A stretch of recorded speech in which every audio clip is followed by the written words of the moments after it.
tous et bienvenue pour ce nouveau culte en confinement des églises baptistes Maranatha d'Osny et d'Acher. Alors pour introduire ces moments, nous allons lire le psaume 126. Quand l'Éternel a ramené les captifs de Sion, nous étions comme dans un rêve. Alors nous cessions de rire et de pousser des cris de joie. Alors on disait chez les autres peuples, « Oh, l'Éternel a fait pour eux de grandes choses. » Oui, l'Éternel a fait pour nous de grandes choses. Nous sommes dans la joie. Viens changer notre sort, ô Éternel, comme quand l'eau coule à nouveau dans les lits des rivières du Néguev. Oui, notre Dieu est capable de changer notre sort, notre situation. Et cela va susciter en nous un sentiment de joie et de reconnaissance. Alors ce matin, je vous invite à exprimer votre joie, votre reconnaissance au travers d'un temps de louange. Louons Dieu ensemble.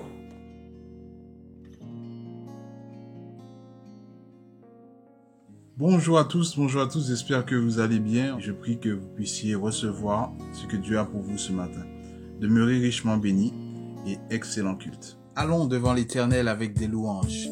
Faisons retentir nos cantiques en son honneur, car l'Éternel est un grand Dieu, un grand roi au-dessus de tous les dieux. Il tient dans sa main les profondeurs de la terre, et les sommets des montagnes sont à lui. La mer est à lui, c'est lui qui l'a faite. La terre aussi, ses mains l'ont formée. Venez, prosternons-nous, humilions-nous, fléchissons le genou devant l'Éternel, notre Créateur. Venez et adorons-le tous ensemble. Venez le célébrer, son grand amour, venez le chanter. Le Fils de Dieu est venu donner la vie.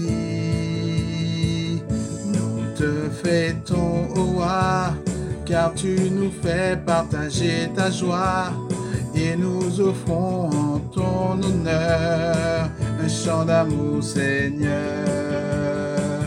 Venez le célébrer, célébrer, célébrer, chanter.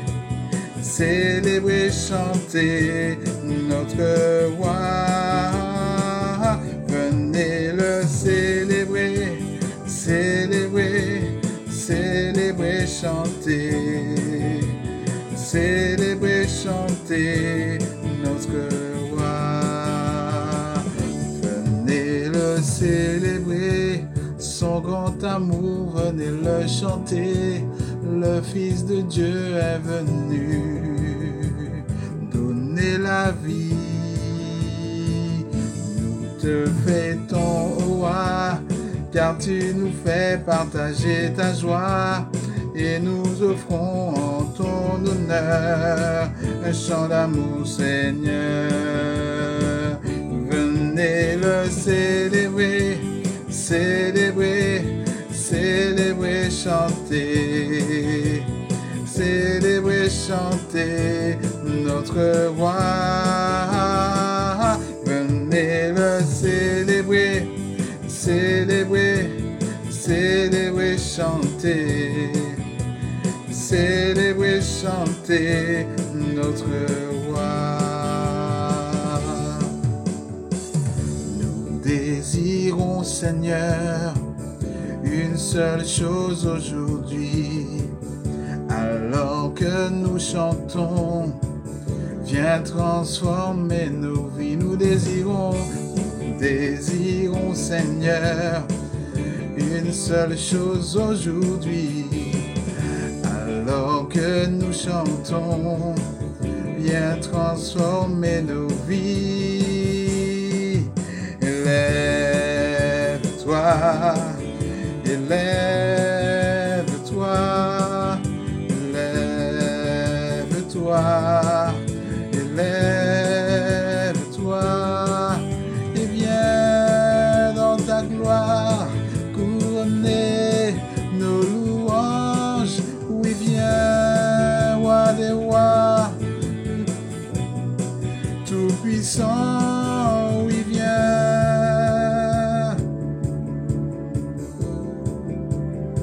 Oh, oui, viens.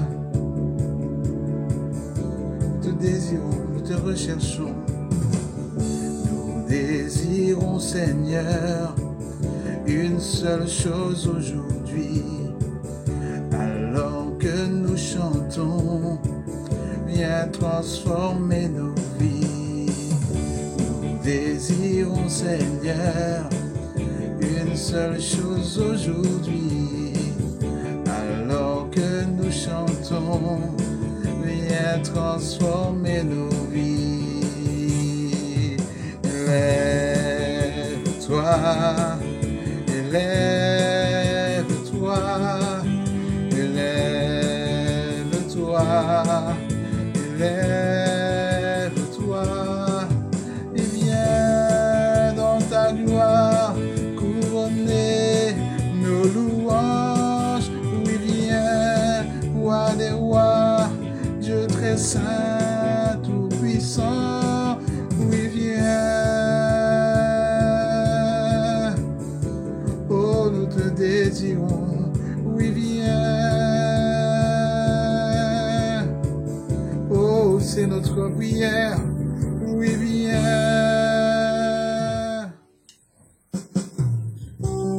Quand je contemple les cieux, ouvrage de ta main, la lune et les étoiles que tu as créées, qu'est-ce que l'homme pour que tu te souviennes de lui, et le Fils de l'homme pour que tu prennes garde à lui? Tu l'as fait de peu inférieur à Dieu, et tu l'as couronné de gloire et de magnificence. Éternel notre Seigneur, que ton nom est magnifique sur toute la terre. Quand je contemple ta sainteté, et quand je contemple ta beauté, et quand toutes les choses pâlissent à ta lumière,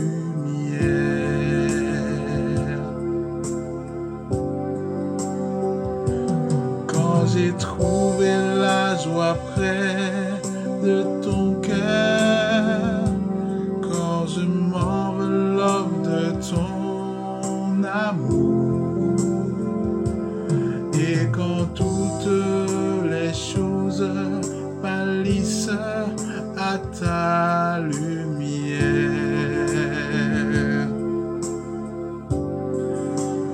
oh, je t'adore,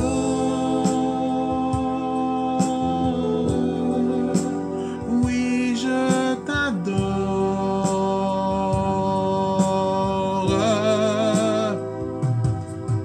Si je vis, Seigneur, c'est pour t'adorer.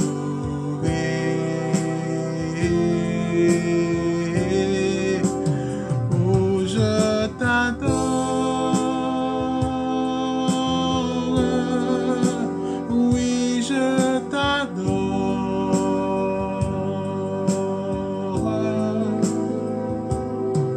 Si je vis, Seigneur, c'est pour t'adorer.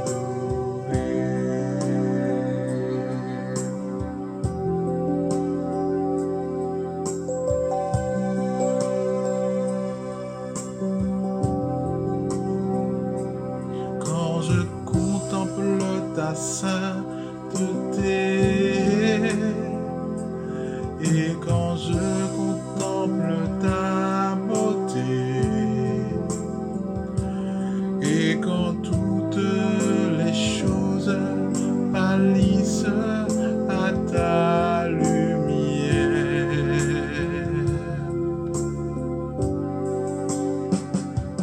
quand j'ai trouvé la joie près de ton cœur, quand je m'enveloppe de ton amour, et quand toutes les choses pâlissent à ta lumière,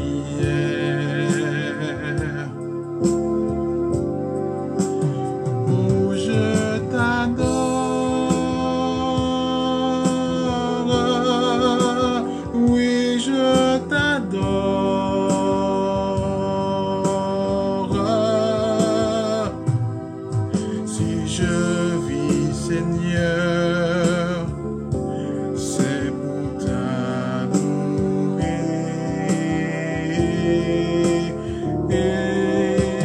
Oh, je t'adore.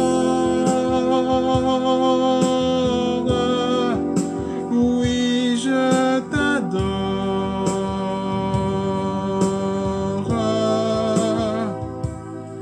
Si je vis, Seigneur, c'est pour t'adorer.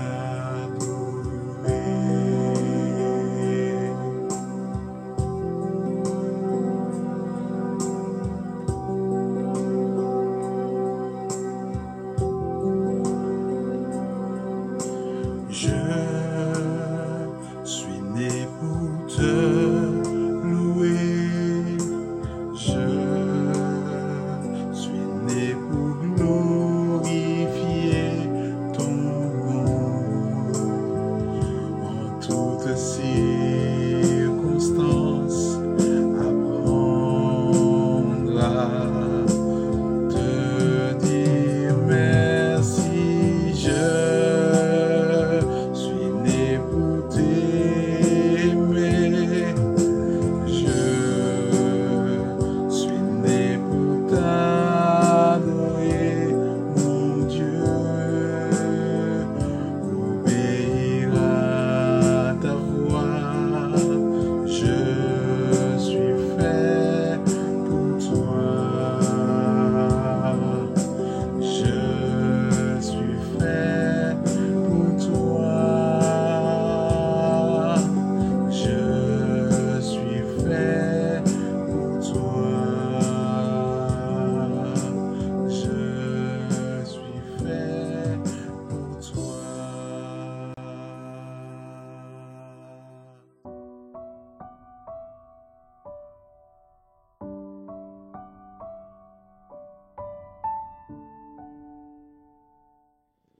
Bonjour à tous, je suis très heureux de pouvoir partager la parole de Dieu avec vous aujourd'hui. Nous venons de passer un culte, une première partie de culte du moins béni, et nous croyons que le Seigneur veut encore nous parler ce matin. Ce matin, j'aimerais lire avec vous un texte qui nous introduira dans le thème que j'ai choisi de vous partager. Ce texte se trouve dans la deuxième épître de Pierre, au chapitre 1er et au verset 3. Sa divine puissance nous a donné tout ce qui est nécessaire à la vie et à la piété, en nous faisant connaître celui qui nous a appelés par sa gloire et par sa force. Celle-ci nous assure les plus grandes et les plus précieuses promesses. Ainsi, grâce à elle, vous pouvez fuir la corruption qui existe dans le monde par la convoitise et devenir participant de la nature divine. Pour cette raison, même faites tous vos efforts afin d'ajouter à votre foi la qualité morale, à la qualité morale la connaissance, à la connaissance la maîtrise de soi, à la maîtrise de soi la persévérance, à la persévérance la piété, à la piété l'amitié fraternelle, à l'amitié fraternelle l'amour. Verset 8. En effet, si ces qualités sont en vous et se développent, elles ne vous laissent pas inactifs ni stériles pour la connaissance de notre Seigneur Jésus-Christ. Merci Seigneur pour ta parole. Ce matin, j'aimerais justement vous poser une question, mais qu'est-ce que tu veux vraiment? Cette question, c'est la question qui parfois est posée par des parents à leur enfant lorsqu'il se trouve dans les magasins. On lui laisse la possibilité de choisir, un enfant, un ado, un produit, que ce soit son agenda pour la rentrée, que ce soit un vêtement, et puis ce n'est plus simplement le choix de la couleur, c'est aussi, finalement non, c'est pas la couleur cette couleur-là que je veux, puis finalement je vais changer de vêtement, et on en vient à lui dire, mais qu'est-ce que tu veux vraiment? Cette question, elle est cruciale, et bien évidemment, elle traverse aussi la parole de Dieu, dans les deux testaments, l'Ancien Testament et le Nouveau Testament. Dans le Nouveau Testament, nous voyons Jésus qui va interroger de façon surprenante Bartimée. Bartimée, cet homme aveugle et qui, sur le bord du chemin, au passage de Jésus, va l'interpeller en disant « Fils de David, aie pitié de moi !»« Fils de David, aie pitié de moi !» Il va être molesté un petit peu par le cordon de sécurité qui entoure Jésus en disant « Voilà, tais-toi !» Et il va crier de plus belle. Et cet échange unique avec Bartimée, où Jésus va lui dire « Mais que veux-tu que je te fasse ?» Il interroge encore un paralytique à la piscine de Bethesda. Il lui dit « Veux-tu être guéri ?» Cette interrogation semble se poser un peu de la même manière que la précédente. Comme vous l'avez peut-être remarqué, il ne s'agit pas simplement du « que veux-tu » ce propos dit parfois comme dépit, « que veux-tu, c'est comme ça ». Non, c'est cette interrogation qui est faite « que veux-tu » Alors souvent, nous disons « mais moi je veux faire ta volonté, Seigneur ». Et d'ailleurs, la parole nous ramène au principe de réalité. Un texte nous dit « l'esprit est bien disposé, mais la chair est faible ». Juste avant, dans ce texte qui se trouve dans l'évangile de Matthieu, au chapitre 26, Jésus déclare qu'il nous faut veiller et prier afin de ne pas tomber en tentation. Cette vérité, nous en sommes témoins dans l'Ancien Testament avec le peuple d'Israël, et notamment dans les chroniques avec le rappel du parcours des rois, de leur règne. On a par exemple le roi Roboam, en 2 Chroniques 12, verset 1er, qui une fois qu'il se fut affermi dans son royaume et qu'il eut acquis de la force, eh bien il abandonna tout simplement la loi de l'Éternel et tout Israël le suivit.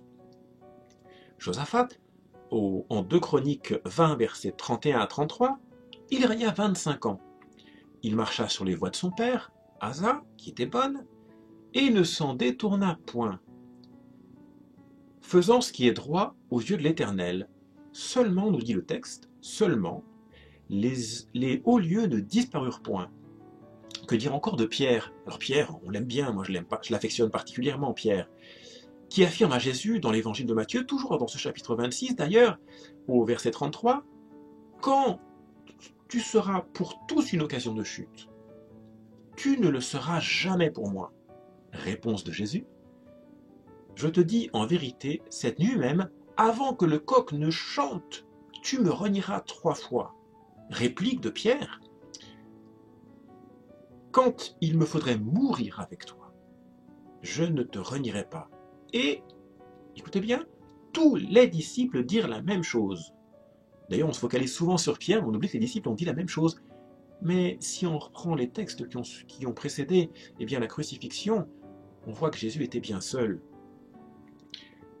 Cela nous ramène à nous dire, avons-nous vraiment le pouvoir de faire le bien, c'est-à-dire la volonté de Dieu? Avons-nous la capacité de tenir dans nos décisions? Eh bien, bien au-delà de la littérature biblique, nous avons des auteurs dans l'Antiquité qui ont des personnages qui ont fait des affirmations qui allaient en ce sens. Je pourrais citer Ovide, que nous connaissons parce que nous l'avons certainement peut-être étudié. Il déclare « Le désir me conseille une chose, la raison une autre. Je vois bien le parti, le meilleur, et je l'approuve. Mais je suis du verbe suivre, le plus mauvais. » Sénèque, là encore, qui nous a poursuivis certainement dans nos enseignements littéraires, qu'est-ce donc qui, lorsque nous tendons d'un côté, nous entraîne de l'autre? Platon, lui, c'est très intéressant d'ailleurs, il comparait l'âme humaine à un chariot attelé à 2 chevaux, qui l'un tire vers le haut et l'autre tire vers le bas. Et c'est d'ailleurs l'apôtre Paul, on va retourner à la Bible, qui dépeint le mieux et le plus clairement ce conflit entre le vouloir et le pouvoir, reprenant un psaume de David, donc c'est le psaume 14, verset 3, mais là c'est dans l'épître aux Romains, au chapitre 3, versets 10 à 12, « Il n'y a pas de juste, pas même un seul, pas d'homme sensé, capable de comprendre, pas un qui cherche sérieusement Dieu. Tous ensemble, ils se sont fourvoyés et corrompus, ils sont devenus inutilisables pour Dieu. Aucun ne fait le bien, pas même un seul. » Waouh! Vous me direz, pour un thème qui évoque la volonté, alors ça, je commence un peu difficilement. Oui, on pourrait nous dire, voilà, j'ai plus qu'à aller à la déchetterie, il n'y a rien de bon en moi. Mais grâce soit rendue à Dieu, qui, par l'œuvre de Christ, nous a valorisés. Il nous a déclarés justes, non pas par notre belle prestance, par nos qualités, par les couleurs de l'emballage, je pourrais presque dire, mais par la foi en Christ.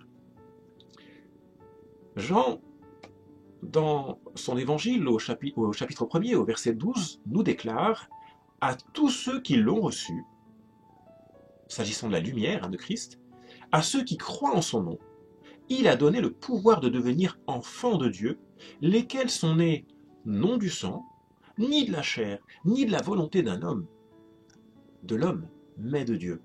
La version Bible Second est intéressante et elle nous dit elle a donné le droit de devenir enfants de Dieu, puisqu'ils sont nés non du fait de la nature, ni de la volonté d'un mari, mais qu'ils sont nés de Dieu.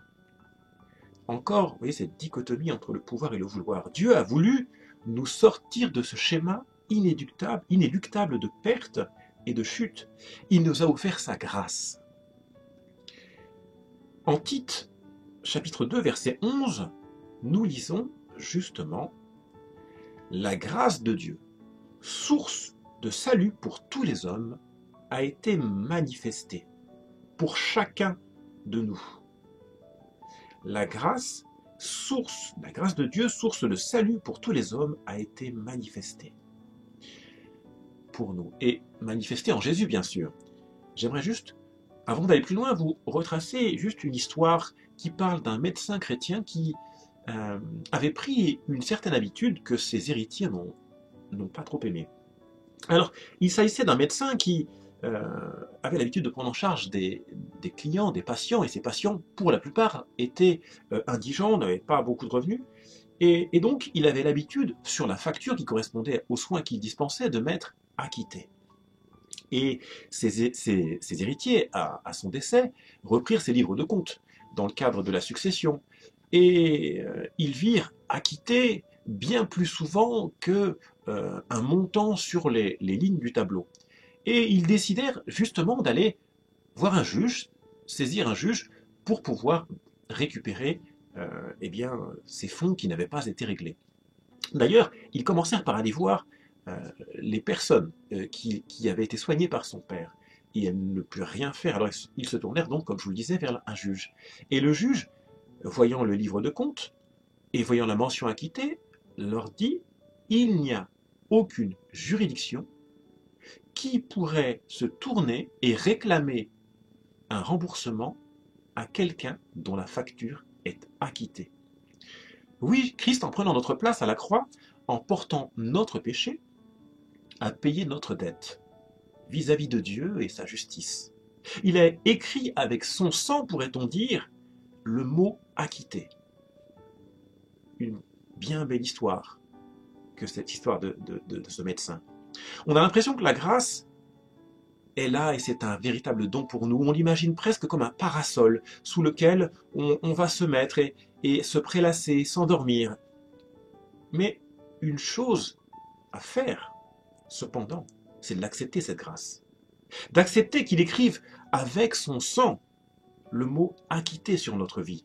Cela suppose également la conscience de notre dette et l'acceptation de l'offre du rachat de notre vie. Bien-aimés, j'aimerais tous nous interpeller quant à cette réalité. La grâce ne nous conduit pas à cet état de plénitude, un peu comme ce nourrisson qui, ayant tété, se trouve tellement bien et s'endort tout doucement. Non, la grâce nous tient actifs. On ne peut pas enseigner que la vie chrétienne, c'est la bénédiction, les promesses uniquement, la vie faite de la grâce plénitude. Oui, la grâce effectivement est un don, mais c'est une réelle semence qui est plantée dans notre vie, une semence divine. Et j'aimerais prendre l'exemple de la greffe de moelle osseuse. Alors je suis soignant, donc ça me parle bien. Lorsque quelqu'un est malade et ne produit plus de cellules sanguines, à tel point que sa vie est en danger, parfois on va lui faire une greffe de moelle osseuse, une substance qui contient des cellules pluripotentes. Quand on appelle les cellules pluripotentes, ce sont des cellules qui ont la capacité de produire plusieurs lignées sanguines.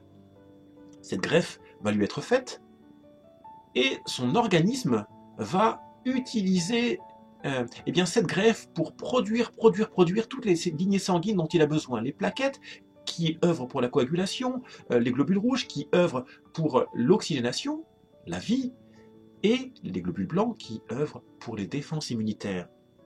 Oui, son corps va devoir utiliser la greffe qui lui est faite. Oui, pour nous, la grâce est comme une greffe du divin dans ta vie, dans ma vie, mais ça n'est que le début. Revenons à mon exemple de greffé. Ce greffé devra, après cette greffe, prendre soin des lieux où il va, être vigilant, éviter les lieux à risque. On parle aujourd'hui d'éviter les regroupements, prendre soin de son alimentation, se laisser examiner, comme nous, dans notre marche, ayant reçu la grâce, ayant eu la greffe divine dans nos vies. La grâce est une semence qui doit lever en nos vies. D'ailleurs, l'apôtre Paul nous en donne une belle démonstration dans la deuxième partie du texte que nous avons lu. En 2 Pierre, chapitre 1, à partir du verset 5. Sa divine puissance nous a donné tout ce qui est nécessaire à la vie et à la piété en nous faisant connaître celui qui nous a appelés par sa propre gloire et par sa force. Celle-ci nous assure les plus grandes et les plus précieuses promesses. Ainsi, grâce à elle, vous pouvez fuir la corruption qui existe dans le monde par la convoitise et devenir participant de la nature divine. Là, on est dans la greffe. Pour cette raison, nous dit-il, cette raison même, faites tous vos efforts afin d'ajouter à votre foi la qualité morale, à la qualité morale la connaissance, à la connaissance la maîtrise de soi, à la maîtrise de soi la persévérance, à la persévérance la piété, à la piété l'amitié fraternelle, à l'amitié fraternelle l'amour. Quel programme! Cette qualité, alors vous trouverez les traductions qui peuvent être différentes, cette qualité, la foi, la vertu ou la qualité morale, la connaissance, la maîtrise de soi, la persévérance, l'endurance, la piété, l'affection fraternelle, l'amour. Car si vous possédez ces qualités, si elles grandissent sans cesse en vous, elles vous rendront actifs. Certaines traductions nous disent « elles ne vous laisseront pas inactifs ni stériles pour la connaissance de notre Seigneur Jésus-Christ ». Chers bien-aimés, j'aimerais terminer ce partage en vous encourageant à rester mobilisés, rester actifs et ne pas laisser la grâce qui nous a été accordée dormir dans notre vie. Cette grâce n'est pas un dépôt qu'il faut mettre dans un coffre et laisser faire des petits. Cette grâce, elle doit être à l'œuvre, elle est comme cette semence, comme cette cellule totipotente, pluripotente, et à agir dans ta vie. Mais ça commence par toi, ça commence par ta volonté, ça commence par ton désir d'obéir à ton Seigneur, ton désir de lui ressembler. Ayons les sentiments qui étaient en Jésus-Christ. Nous avons l'exemple des prophètes. Rappelons-nous d'Élisée, qui n'a pas voulu lâcher Élie. Quelle volonté! Rappelons-nous de Jésus, qui, au jardin de Gethsémane, a voulu faire la volonté de son Père, quoiqu'ayant conscience du prix. Quoiqu'ayant conscience du prix. Persévérons, ne nous relâchons pas. Ne nous relâchons pas. J'aimerais terminer avec un texte qu'on trouve dans l'épître aux Philippiens, au chapitre 4, et au verset 8. Enfin, frères et sœurs, portez vos pensées sur tout ce qui est vrai, tout ce qui est honorable, tout ce qui est juste, tout ce qui est pur, tout ce qui est digne d'être aimé, tout ce qui mérite l'approbation, ce qui est synonyme de qualité morale, ce qui est digne de louange. Amen. Que le Seigneur nous assiste. J'invite à courber nos fronts. Seigneur, je te bénis encore pour cette grâce que tu nous fais. Cette grâce que tu nous fais d'avoir pu déverser ta vie en nous. Merci pour cette greffe, Seigneur. Et Seigneur, je t'invoque afin qu'en nous, cette greffe puisse accomplir toute son œuvre. Seigneur, nous te demandons ton secours, afin de pouvoir rester persévérants, rester mobilisés face à l'adversité. Ne nous laissons pas aller à la somnolence, Seigneur. Ne nous laissons pas aller à l'oisiveté éternelle. Nous voulons être des hommes et des femmes Seigneur, qui sont zélés pour ton œuvre, qui veulent être à l'écoute de ta voix, accomplir tes desseins. Éternel, oui, nous ne voulons pas simplement nous laisser anesthésier par les circonstances de la vie, nous laisser endormir par un monde où toutes sortes de choses sont mises à notre disposition, Seigneur, pour nous rendre la vie plus facile. Oui, Seigneur, nous voulons être tes enfants, réjouir ton cœur. Seigneur, que tu puisses nous renouveler notre intelligence, Seigneur, par l'œuvre de ton esprit, afin que nous ayons, Seigneur, cette capacité de discerner dans notre vie ce qui est bon, agréable et parfait. Amen. Soyez abondamment bénis. À bientôt.